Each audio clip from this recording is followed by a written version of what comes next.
This short presentation is about an old claim made that the manuscript made by Solomon Spaulding was used to produce the Book of Mormon. This manuscript was based on American Indians written between 1809 and 1812.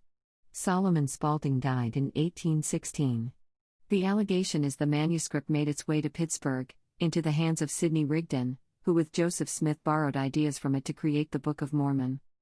This allegation first appeared in the Wayne Sentinel in 1833 in the book, Mormonism Unveiled, in 1834 by Philastus Hurlbut.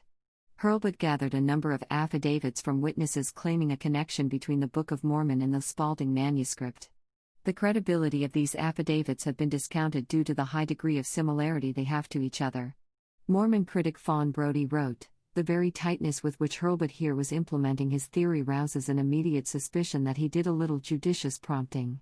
This suggests Philastus Hurlbut guided or heavily influenced the content of these affidavits rather than honest accounts being made by these witnesses. The claim that Sidney Rigdon obtained the Spaulding manuscript and played a role in the production of the Book of Mormon has no basis in fact. The evidence shows Sidney Rigdon was not aware of the existence of the Book of Mormon until November 1830. This was after the Book of Mormon was published. Some sources claim he knew about it earlier.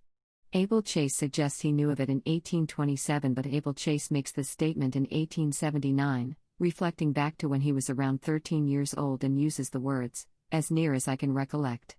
A Lorenzo Saunders in 1885 claims an earlier time, but that this claim also is 58 years later.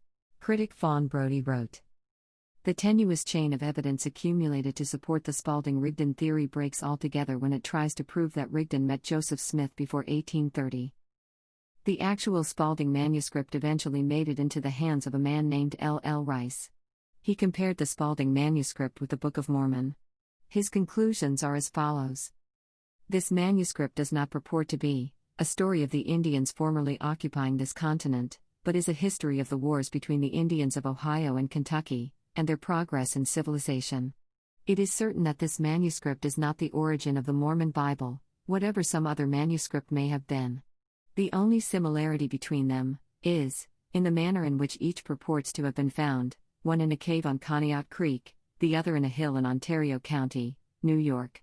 There is no similarity of style between them.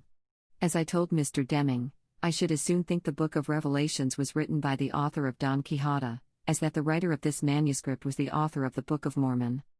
Mormon critic Davis Bays wrote regarding this subject, "This theory is erroneous, and it will lead to almost certain defeat. The facts are all opposed to this view, and the defenders of the Mormon dogma have the facts well in hand. The Spaulding story is a failure. Do not attempt to rely upon it, it will let you down. I say amen to that. Thank you for your time."